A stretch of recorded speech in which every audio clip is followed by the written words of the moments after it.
بسم اللہ الرحمن الرحیم۔ السلام علیکم ورحمۃ اللہ وبرکاتہ۔ امید ہے کہ آپ سب ایمان، صحت، عافیت اور برکت کے ساتھ ہوں گے۔ آج ہم سبق نمبر 46 کو پڑھیں گے، جس کا عنوان ہے مجاز کا بیان۔ تو سب سے پہلے عبارت اور ترجمہ، اس کے بعد انشاءاللہ تفصیل پڑھیں گے۔ المجاز هو اللفظ المستعمل في غير ما وضع له لعلاقة مع قرينة مانعة من إرادة المعنى السابق كالدرر المستعملة في الكلمات الفصيحة في قولك فلان يتكلم بالدرر، فإنها مستعملة في غير ما وضعت له، إذ قد وضعت في الأصل لا للحقيقة ثم نقلت إلى الكلمات الفصيحة لعلاقة المشابهة بينهما في الحسن، والذي يمنع من إرادة المعنى الحقيقي قرينة يتكلم، وكالأصابع المستعملة في الأنامل في قوله تعالى يجعلون أصابعهم في آذانهم، فإنها مستعملة في غير ما وضعت لعلاقة أن الأنملة جزء من الإصبع فاستعمل الكل في الجزء، وقرينة ذلك أنه لا يمكن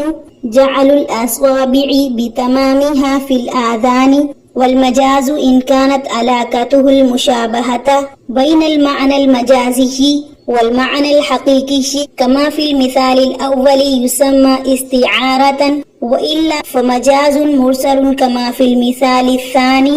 ترجمہ دیکھیے، مجاز وہ ایسا لفظ ہے جس کو اس معنی کے علاوہ میں استعمال کیا جائے جس کے لیے اس کو وضع کیا گیا ہے، کسی تعلق کی وجہ سے، کسی ایسے قرینے کے پائے جانے کے ساتھ جو معنی سابق کے مراد لینے سے مانے ہو، جیسے لفظ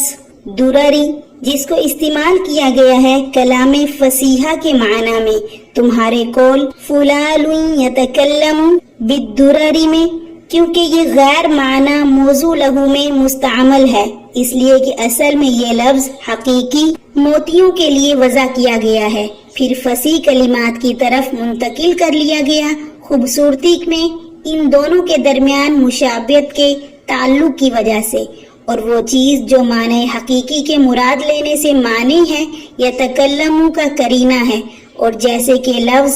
اصوابی جس کو استعمال کیا گیا ہے اناملہ کے معنی میں، اللہ تبارک و تعالیٰ کے فرمان یجعلون اصوابعہم فی آذانہم میں، وہ لوگ اپنی انگلیوں کو اپنے کانوں میں ڈال لیتے ہیں، کیونکہ یہ بھی غیر معنی موضوع لہو میں مستعمل ہے، اس تعلق کی وجہ سے کہ ان ملا اصبعی کا جز ہے، پس کل جز کے معنی میں استعمال ہوا ہے، اور اس کا قرینہ یہ ہے کہ تمام انگلیوں کا کانوں میں ڈالنا ناممکن ہے، اور مجازن اگر اس کا رابطہ معنی مجازی اور معنی حقیقی کے درمیان مشابہت ہو، جیسا کہ مثال اول میں، تو اسے استعارہ کہتے ہیں، ورنہ تو وہ مجاز مرسل ہے، جیسے کہ مثال ثانی میں۔ تفصیل دیکھیے، علم البیان کے آغاز میں ہم نے یہ بات پڑھی کہ علم البیان وہ علم ہے جس میں تشبیہ، مجاز اور کنایہ کے متعلق بحث کی جائے، یعنی ما فی الضمیر کی ادائیگی کے یہ 3 طریقے ہیں، جس میں سے تشبیہ کا بیان ہم نے پڑھ لیا، اور اب دوسرے طریقے مجاز کی بحث ہے۔ تو المجاز هو اللفظ المستعمل، اس عبارت میں مجاز اور اس کی 2 قسموں کی وضاحت ہے، اور مجاز حقیقت کے بالمقابل ہے، اور حقیقت وہ کلمہ ہے جو معنی موضوع لہو میں استعمال کیا جائے، یعنی لفظ بول کر اگر معنی موضوع لہو مراد ہو تو وہ حقیقت ہے،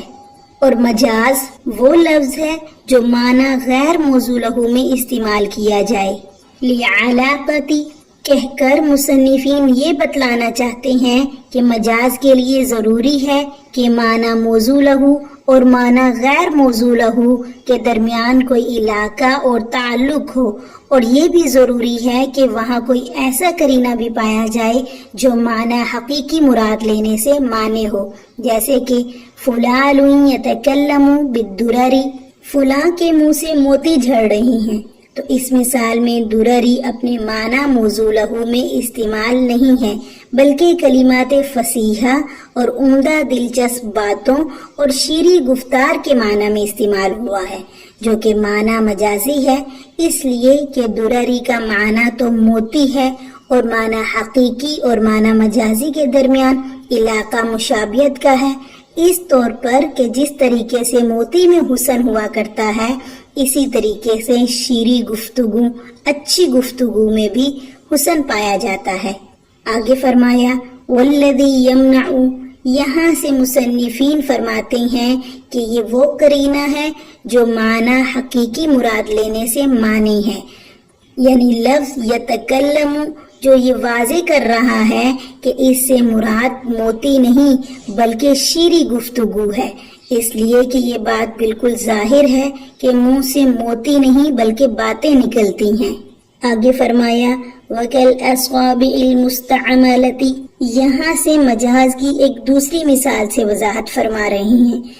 جس کی توضیح یہ ہے کہ اللہ تعالیٰ کے فرمان میں یجعلون اصوابعہم فی آذانہم، وہ لوگ اپنی انگلیاں اپنے کانوں میں ڈال لیتے ہیں، اس میں لفظ اصوابعی اپنے معنی موضوع لہو انگلیاں اس میں استعمال نہیں بلکہ اناملہ کے معنی میں استعمال ہے، جو معنی مجازی اور غیر موضوع لہو ہے، اور دونوں کے درمیان علاقہ کلیت اور جزیت ہے، اس لیے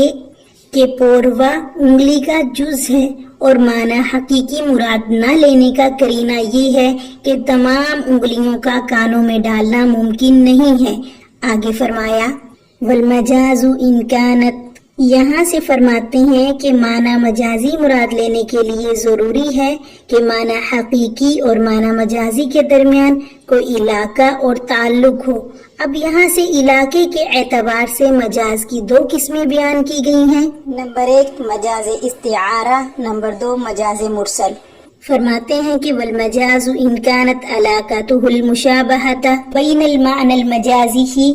یعنی اگر معنی حقیقی اور معنی مجازی کے درمیان مشابہت کا علاقہ ہو تو اس مجاز کا نام استعارہ ہے، اور اگر علاقہ تشبیہ نہ ہو بلکہ کوئی اور علاقہ ہو تو پھر اس مجاز کا نام مجاز مرسل ہے۔